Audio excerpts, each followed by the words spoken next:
നമസ്കാരം. 20th അവറാണ് നിഗൂഢതകളുടെ 20-ാം മണിക്കൂർ. ഡൽഹിയിൽ നമ്മുടെ രാജ്യ തലസ്ഥാനത്ത് 2 യുവാക്കളാണ് ഈ ദിവസങ്ങളിൽ മരണം സംഭവിച്ചത്, കൊല്ലപ്പെട്ടത്. ഒരാൾ 17 വയസ്സ്, ഒരാൾ 18 വയസ്സ്. ഈ 2 പേരും ന്യൂനപക്ഷ സമുദായത്തിൽപ്പെട്ടവരാണ്. എന്താണ് ഡൽഹിയിലെ ഈ യുവാക്കൾക്ക് സംഭവിച്ചത്? വിശദമായി നോക്കാം. സ്വാഗതം 20th അവറിലേക്ക്.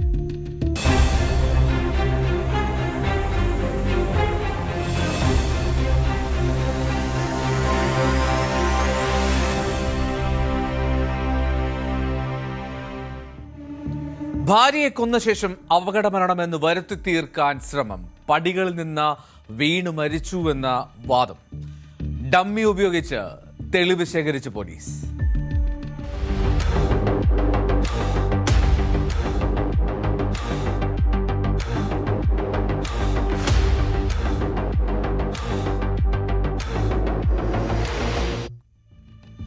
രാജസ്ഥാനിലെ ജലവാർ ജില്ലയിൽ നടന്ന സംഭവത്തിലേക്കാണ് പോകുന്നത്. ഡേവിഡ് എന്നറിയപ്പെടുന്ന 28-കാരനായിട്ടുള്ള ദേവ് കൃപാൽ മീന, ഇയാളാണ് പ്രതി. 2025 നവംബറിലാണ് അക്ലേര പോലീസ് സ്റ്റേഷൻ പരിധിയിൽ ചാന്ദിപ്പൂർ ഗ്രാമത്തിലെ ആ ഭർത്താവിന്റെ വീട്ടിൽ നിമന്ത എന്നറിയപ്പെടുന്ന 27 വയസ്സുകാരിയായിട്ടുള്ള രേണുവിന്റെ മരണം സംഭവിക്കുന്നത്. അപകട മരണം ആണ് എന്നാണ് അധികൃതർ ആദ്യം കരുതിയത്. രേണുവിന്റെ കുടുംബം പോലും ആ മരണത്തിന് കാരണം ഉയരത്തിൽ നിന്നുള്ള വീഴ്ചയാണെന്ന് കരുതിയിരുന്നു.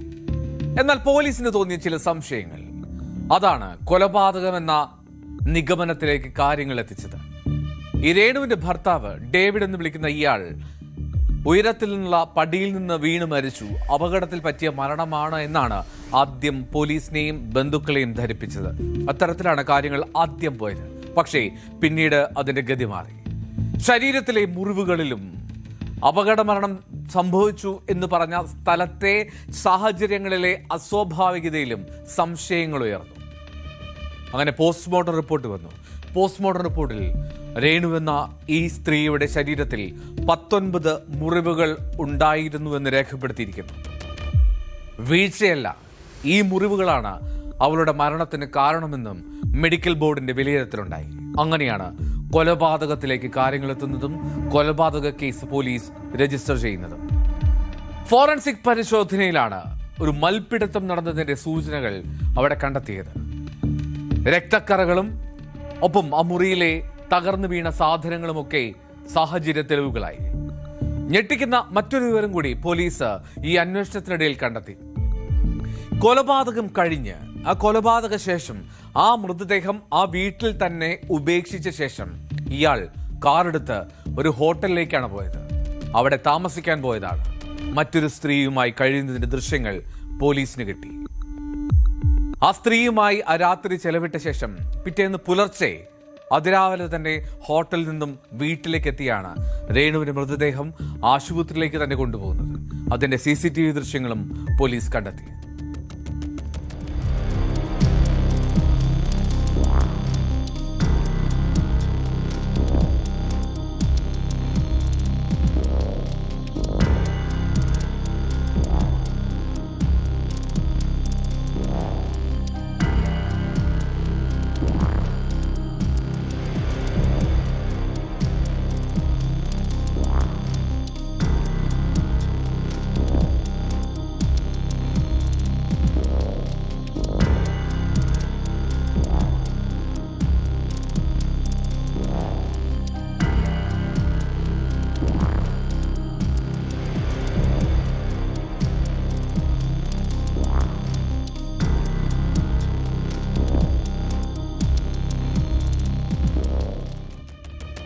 ശാസ്ത്രീയമായിട്ട് തെളിവ് ശേഖരണമായിരുന്നു പോലീസിന്റെ ഭാഗത്ത് നിന്ന്. CBI ഡയറിക്കുറിപ്പ് എന്ന സിനിമ ഓർമ്മയുണ്ടാകും. ആ സിനിമയിൽ കണ്ടതുപോലെ ഡമ്മി പരീക്ഷണവും ഇതിനിടെ നടന്നു. അതായത് ഈ പടിയിൽ നിന്നും വീണാണ് ഭാര്യയ്ക്ക് അപകടം സംഭവിക്കുന്നത് എന്നായിരുന്നു ഈ ഭർത്താവായിട്ടുള്ള ഡേവിഡിന്റെ മൊഴി. അത് ശരിയാണോ എന്നറിയാൻ രേണുവിന്റെ ഉയരവും അതേ ഭാരവുമുള്ള ഒരു ഡമ്മി തയ്യാറാക്കി ആ പടിയിൽ നിന്നും വീണാലുണ്ടാകുന്ന ഇമ്പാക്റ്റ് പരിശോധിക്കാനുള്ള ശ്രമം നടത്തുകയും ചെയ്തു അന്വേഷണ സംഘം.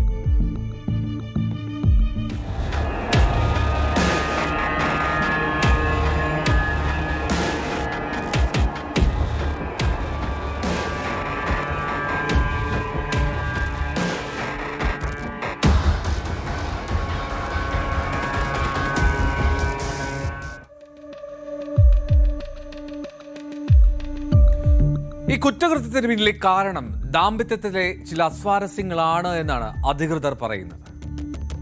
ദേവ് കൃപാൽ വിവാഹേതര ബന്ധങ്ങളിൽ ഏർപ്പെട്ടിരുന്നു. രേണു ഇതിനെ എതിർക്കുകയും ചെയ്തിരുന്നു. അതാണ് ഇവർ തമ്മിലുള്ള പ്രശ്നങ്ങൾക്ക് തുടക്കം. അതാണ് തർക്കത്തിലേക്കും പിന്നീട് കൊലപാതകത്തിലേക്കും മർദ്ദനം വഴിയുള്ള കൊലപാതകത്തിലേക്കും നയിച്ചതെന്ന് പോലീസ് പറയുന്നു. हमें एक सूचना मिली कि किसी महिला की सीढ़ियों से गिरने से मृत्यु हो गई, जिसमें चूंकि शादी को कुछ ही साल हुए थे। ऐसी परिस्थितियों के मद्देनजर पुलिस की टीम वहां पहुंची, लेकिन किसी पक्ष द्वारा एफआईआर नहीं देने व शक सुबह जाहिर नहीं करने किया। उसके बावजूद पुलिस ने चूंकि शादी के कुछ सालों बाद इस तरह संदिग्ध परिस्थितियों में मृत्यु होने की वजह से मेडिकल बोर्ड से पोस्टमार्टम करवा के नियमानुसार कार्रवाई की गई। ഇതിനിടെ ഇയാൾ പോലീസിനെ ആക്രമിക്കാനും ഒരു ശ്രമം നടത്തി. ശനിയാഴ്ച കോട്ടയിൽ വെച്ച് ഈ പ്രതിയെ പോലീസ് കസ്റ്റഡിയിലെടുക്കാൻ ശ്രമിച്ചപ്പോൾ ഒരു സംഘർഷം തന്നെ ഉണ്ടായി. പോലീസിന് നേരെ ഇയാൾ കല്ലെറിഞ്ഞു. ഒപ്പം അദ്ദേഹത്തിന്റെ വാഹനം ആ പോലീസ് ഉദ്യോഗസ്ഥർക്ക് നേരെ ഇടിച്ചു കയറ്റാനുള്ള ശ്രമവും നടന്നു. ഇതിന് പോലീസ് പ്രത്യേകം കേസ് രജിസ്റ്റർ ചെയ്തിട്ടുണ്ട്. എന്നാലും സമൂഹ മാധ്യമങ്ങളിലും സോഷ്യൽ മീഡിയയിലൊക്കെ വളരെ സജീവമായി ഇടപെടുന്ന ഒരു ഇൻഫ്ലുവൻസറായിട്ടാണ് ഈ ഡേവിഡിനെ പറയുന്നത്. ഡേവിഡ് ഭായ് എന്നുള്ള പേരിൽ ഒരുപാട് വീഡിയോകൾ സമൂഹ മാധ്യമങ്ങളിൽ കാണാം. അതിൽ ഇയാൾ വളരെ ഗ്ലാമറസായി വരുന്നു, ആഡംബര കാറുകളിൽ വരുന്നു, ഉദ്ഘാടനങ്ങൾ നടത്തുന്നു. ഇതിൻ്റെയൊക്കെ ദൃശ്യങ്ങളുണ്ട്. ഇതിനിടയിലാണ് ഇയാൾ ഈ കേസിൽ പ്രതിയായത്. എന്താണെങ്കിലും ആദ്യം ശ്രമിച്ചത് ഒരു അപകട മരണത്തിൽ ഭാര്യയ്ക്ക് മരണം സംഭവിച്ചു എന്ന് വരുത്തി തീർക്കാനാണ്. പക്ഷേ അന്വേഷണ സംഘത്തിന്റെ ഇടപെടലിൽ അത് അങ്ങനെയല്ല. അത് ആസൂത്രിതമായിട്ടുള്ള കൃത്യമായിട്ടൊരു മർദ്ദനത്തിലുണ്ടായ കൊലപാതകമാണെന്ന് ബോധ്യപ്പെട്ടു, തെളിഞ്ഞു. ഇപ്പോൾ ഇയാൾ റിമാൻഡിലാണ്. കൂടുതൽ അന്വേഷണം വരാനിരിക്കുന്നു.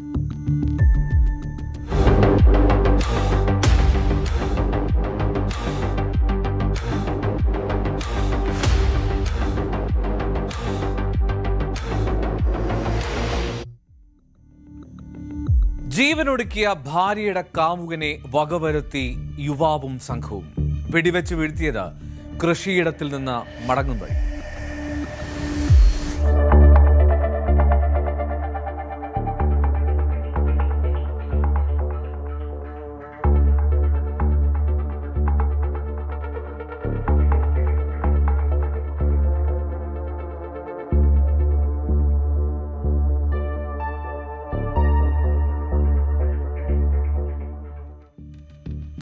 ഉത്തർപ്രദേശിലെ മുസാഫർ നഗറിലെ ഷാദ്ര ബൻഗർ ഗ്രാമത്തിൽ നടന്ന സംഭവമാണ്. 26 വയസ്സുകാരൻ അക്ഷയാണ് കൊല്ലപ്പെട്ടത്. 3 പേർ ചേർന്ന് അയാളെ വെടിവെച്ച് കൊല്ലുകയായിരുന്നു. കൃഷിയിടത്തിൽ നിന്നും ഇയാൾ വൈകുന്നേരം മടങ്ങും വഴിയാണ് ഈ ആക്രമണം. പ്രതികൾ മനോജ് കുമാർ, യുവക്, ഭരത് എന്നീ ചെറുപ്പക്കാർ. ഇവർക്കെതിരെയാണ് അക്ഷയുടെ കുടുംബത്തിന്റെ പരാതി. അതിലാണ് പോലീസ് കേസ് രജിസ്റ്റർ ചെയ്തിരിക്കുന്നത്. 3 പേരും ഒളിവിലുമാണ്. दिनांक 23 तारीख को ग्राम शाहदरा बांगर थाना क्षेत्र भोपा इसमें एक हत्या की सूचना प्राप्त हुई थी, जहां 25 से 26 साल के व्यक्ति अक्षय की जो है गोली मारकर हत्या कर दी गई थी। इस सूचना पर तत्काल एसएसपी सर द्वारा, मेरे द्वारा, समस्त पुलिस टीम द्वारा और एफएसएल द्वारा जो मौके का घटनास्थल का निरीक्षण किया गया था, मौके से जो है विधिवत तरीके से, साइंटिफिक तरीके से साक्ष्य संकलित किए गए थे। इसमें इस घटना के कुछ चश्मदीद गवाह भी थे, जिन्होंने बताया कि उसकी हत्या जो है उसी के परिवार का जो भाई लगता है मनोज, उसका नाबालिग बेटा और उसका भतीजा भरत, इन तीनों के द्वारा जो है उसकी हत्या कर दी गई। और उनके उसने जो चश्मदीद गवाह उन्होंने ये भी बताया कि तीनों में एक के हाथ में तमंचा था और 2 के हाथ में धारदार हथियार थे, जिससे उन्होंने वार किया और फायर किया। दोनों के बीच में आपस में जो है पारिवारिक विवाद चला आ रहा था। കുറ്റാരോപിതനായിട്ടുള്ള മനോജ് കുമാറും അക്ഷയും തമ്മിലുള്ള പ്രശ്നം, വൈരാഗ്യമാണ് ഈ കൊലപാതകത്തിലേക്ക് നയിച്ചത് എന്നുള്ളതാണ് പോലീസ് പറയുന്നത്. എന്താണ് കാരണം? ഈ മനോജ് കുമാർ, അതായത് പ്രതിയായിട്ടുള്ള മനോജ് കുമാറിന്റെ ഭാര്യയും ഈ കൊല്ലപ്പെട്ട അക്ഷയും തമ്മിൽ ബന്ധമുണ്ടായിരുന്നു. ഇക്കാര്യം മനോജ് കുമാർ അറിഞ്ഞതോടെ പ്രശ്നം രൂക്ഷമായി. അങ്ങനെ വലിയ വഴക്കായി, വീട്ടിൽ സംഘർഷമായി.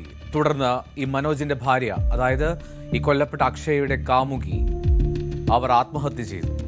ഈ ആത്മഹത്യയോടുകൂടി സംഭവം കൂടുതൽ വഷളായി. അങ്ങനെ ഗത്യന്തരമില്ലാതെ അക്ഷയ്ക്ക് നാടുവിടേണ്ടി വന്നു. പിന്നീട് ഒരുപാട് നാളുകൾക്ക് ശേഷമാണ് ഈ യുവാവ് തിരികെ നാട്ടിലേക്ക് വരുന്നത്. തിരിച്ചെത്തിയതിന് പിന്നാലെ വീണ്ടും തർക്കമായി, സംഘർഷമായി. മനോജും അക്ഷയും തമ്മിൽ മുഖാമുഖം എത്തുമ്പോഴൊക്കെ അവിടെ വൈരാഗ്യം ഉടലെടുത്തു. അങ്ങനെ ഈ വൈരാഗ്യം മൂർച്ഛിച്ചാണ് കൊലപാതകത്തിലേക്ക് എത്തിയതെന്ന് പോലീസ്. इसमें जो बताया जा रहा है कि जो अक्षय है उसके मनोज की पत्नी से कुछ समय पहले कुछ संबंध भी थे और जिस में दोनों परिवारों के बीच विवाद हुआ था।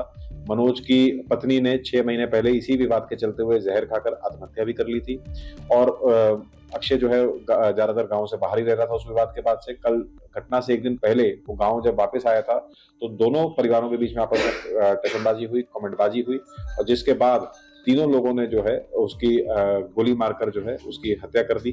इसमें अभियुक्तों की गिरफ्तारी के लिए और उन्होंने अपने घटना का यही मोटिव बताया कि जो मनोज की पत्नी के साथ उसके संबंध थे। मनोज इस चीज को लेकर बहुत ही ज्यादा आक्रोशित था और जब उसने उसको गांव में वापस देखा तो उसको एकदम मौके पे बहुत गुस्सा आया, आपस में उनका झगड़ा हुआ, उसने कुछ ऐसे कमेंट किए जिसके बाद उसने जो है मौके में आवेश में आकर उसको जो है ഈ സംഭവ സ്ഥലത്ത് വെച്ച് തന്നെ അക്ഷയുടെ മരണം സംഭവിച്ചിരുന്നു. പ്രതികളെ അറസ്റ്റ് ചെയ്യാൻ 3 പോലീസ് സംഘങ്ങളെ രൂപീകരിച്ചിട്ടുണ്ട് എന്നും കണ്ടെത്താനുള്ള ശ്രമങ്ങൾ തുടരുകയാണ് എന്നുമാണ് SSP വ്യക്തമാക്കിയത്.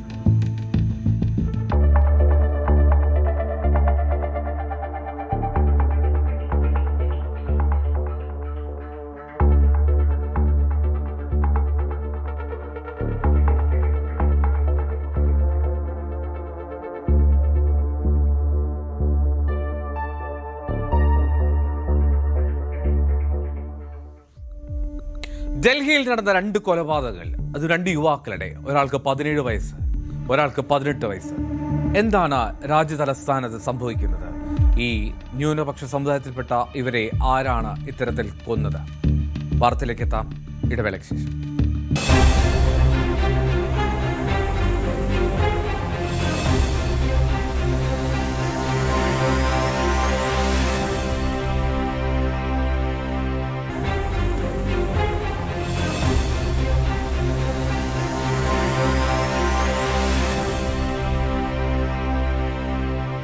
രാജ്യതലസ്ഥാനത്ത് 18-കാരനെ കുത്തിവീഴ്ത്തി പരിചയക്കാർ ചെയ്ത കൊലപാതകമെന്നാണ് കുടുംബം പറയുന്നത്. കുത്തേറ്റ യുവാവിനെ ആശുപത്രിയിൽ പരിചരിച്ചില്ല എന്നും ആക്ഷേപം.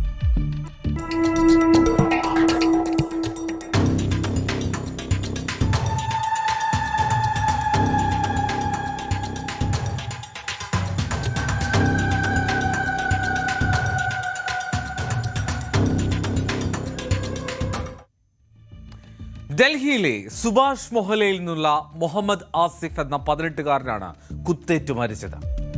നോർത്ത് ഗോണ്ട സുഭാഷ് വിഹാറിലെ കൃഷ്ണക്ഷേത്രത്തിന് സമീപമാണ് ഈ യുവാവിനെ കുത്തേറ്റ് കിടക്കുന്നതായി കണ്ടെത്തുന്നത്.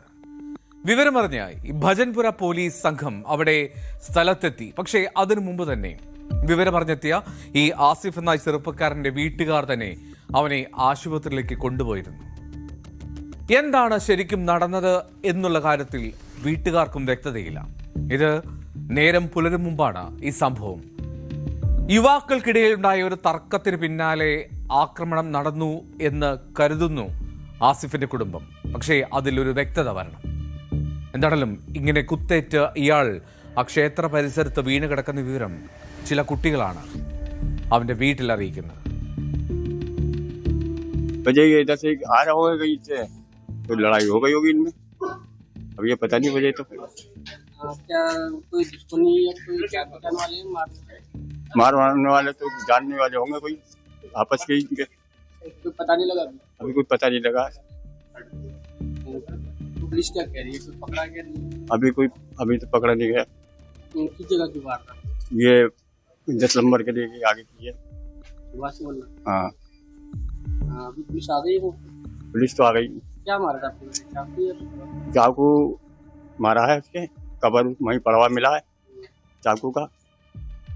तो आपको क्या बताया, किसी ने बताया आपको या आप? नहीं हमें किसी ने बताया। हम सब ऊपर थे, 2 बच्चे आए थे यहाँ पे भागते तो वहाँ से भाग के आया तो ये यहाँ मंदिर पे पड़ा हुआ मिला। यहाँ के जो जानने वाले ने देखा हुआ तो जो बच्चों ने ऊपर हल्ला मचा जब हम भागे। हॉस्पिटल लेके गए थे? अस्पताल लेके गए। ഈ പ്രതികളെക്കുറിച്ച് സൂചനയൊന്നും പോലീസിന് ലഭിച്ചിട്ടില്ല. എന്താണെങ്കിലും CCTV ദൃശ്യങ്ങൾ കേന്ദ്രീകരിച്ചുള്ള അന്വേഷണത്തിലേക്കാണ് പോലീസ് പോകുന്നത്. അത്തരത്തിലൊരു അന്വേഷണം നടത്താൻ തന്നെയാണ് പോലീസിന്റെ തീരുമാനവും. ഇനി ഇതിനിടെ വലിയൊരു പ്രശ്നം അവിടെ ഉയരുന്നത് ആശുപത്രിക്കെതിരെയാണ്. ആശുപത്രിയുടെ അനാസ്ഥയാണ് ആസിഫിന്റെ ജീവൻ നഷ്ടമാകാൻ കാരണം എന്ന് അവന്റെ സഹോദരിയും ബന്ധുക്കളും ആരോപിക്കുന്നുണ്ട്. ഈ കുത്തേറ്റ് എത്തിയ ഒരാളെ ഗൗനിക്കുന്നത് പോലെ ആശുപത്രി അധികൃതർ, അവിടുത്തെ ഡോക്ടേഴ്സ് ഗൗനിച്ചില്ല എന്നാണ് അവരുടെ പരാതി. അതിനവർ പറയുന്ന കാരണം ആശുപത്രിയിൽ എത്തുന്നതുവരെ അവൻ സംസാരിക്കുകയും ശ്വാസമെടുക്കുകയും ചെയ്തിരുന്നു. ഡോക്ടർമാർ എത്തി നോക്കിയിട്ട് പോയി എന്നാണ് അവന്റെ സഹോദരി പറയുന്നത്. सांस ले रहा था, वो बात भी कर रहा था। तो आप भी कहना चाहते हैं कि साफ तौर से कि प्रशासन की जो ये अस्पताल वालों की इसमें गलती है, अस्पताल वालों की लापरवाही है, इनकी वजह से हमारा भाई मरा है, वरना तो हमारा भाई बिल्कुल ठीक था। क्या जानकारी नहीं पता जी। मैं तो सुना था, मैं आई, मैंने कहा था कि मुझे दिखा दो, तो मुझे दिखाया भी नहीं है। जब अस्पताल लेकर आए थे तो वो जीवित थे? हाँ जीवित थे, बातचीत कर रहा था, डॉक्टरों ने नहीं देखा। आसिफ के चाकू लग गया। जब वो अस्पताल लेके आते हैं तो अस्पताल वालों ने उनका सही से इलाज नहीं किया? नहीं देखा ही नहीं, और देखते थे और चले जाते थे, पट्टी चिपका देते। ഡൽഹിയിലെ JPC ആശുപത്രിയിലേക്കാണ് ഈ ആസിഫിനെ ആദ്യം കൊണ്ടുപോകുന്നത്. പുലർച്ചെയായതിനാൽ അവിടെ ജൂനിയർ ഡോക്ടർമാർ മാത്രമാണ് ഉണ്ടായിരുന്നത് എന്നാണ് സൂചന. പക്ഷേ എങ്കിൽ പോലും കുത്തേറ്റ് രക്തം വാർന്നെത്തുന്ന ഒരു പേഷ്യന്റിനെ അവർ വേണ്ട പോലെ കണക്കാക്കിയില്ല എന്നാണ് ആ കുടുംബത്തിന്റെ പരാതി. ആസിഫിന്റെ മൃതദേഹം പോസ്റ്റ്മോർട്ടത്തിന് പിന്നീട് GTB ആശുപത്രിയിലേക്ക് മാറ്റി. എന്താണെങ്കിലും എന്താണ് ആ സംഘർഷത്തിന് കാരണമെന്നും ആ കുത്തേൽക്കാനിടയുണ്ടായ സംഘർഷത്തിലേക്ക് നയിച്ചത് എന്താണ് എന്നുള്ളത് ഒന്നും വ്യക്തതയില്ല. പോലീസ് അത് കണ്ടെത്തുമെന്ന് പ്രതീക്ഷിക്കാം. മറ്റൊരു കൊലപാതകവുമുണ്ട് ഡൽഹിയെ നടുക്കിയത്. അതിലേക്കാണ് നമ്മൾ ഇനി പോകുന്നത്.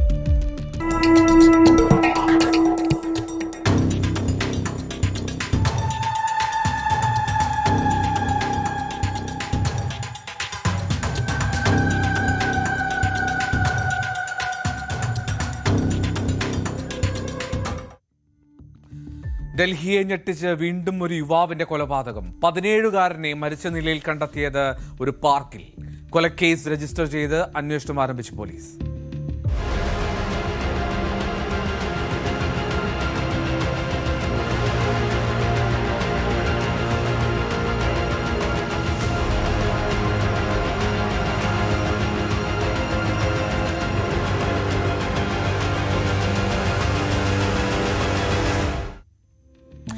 ഡൽഹിയിലെ ന്യൂ ഉസ്മാൻപൂരിലുള്ള DDA പാർക്കിലാണ് പുലർച്ചെ 17-കാരന്റെ മൃതദേഹം കണ്ടെത്തുന്നത്.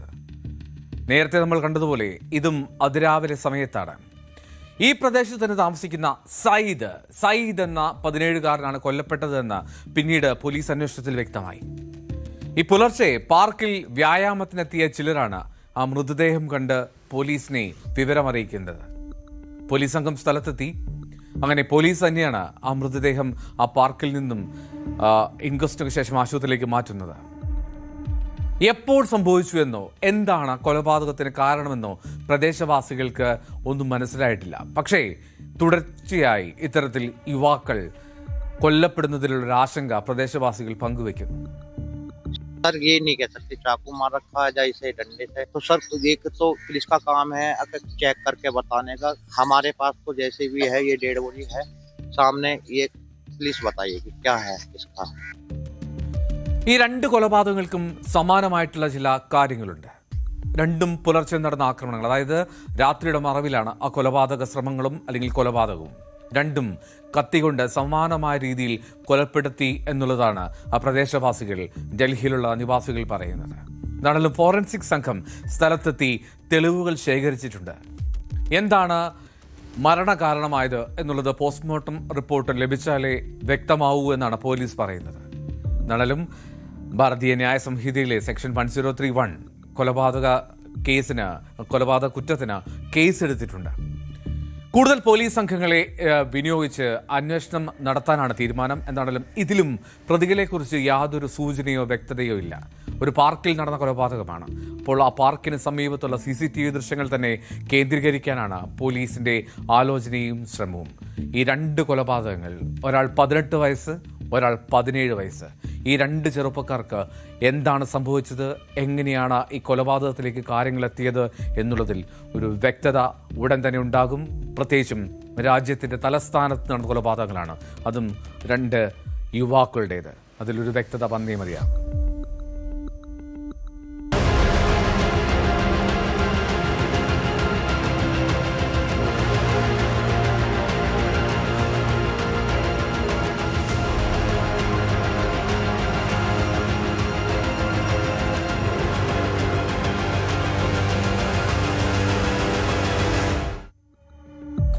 ഇത്തരം നിഗൂഢമായ സംഭവങ്ങളുമായി 20th അവർ വീണ്ടും നാളെ എത്തും. ഇതേ സമയം. നമസ്കാരം.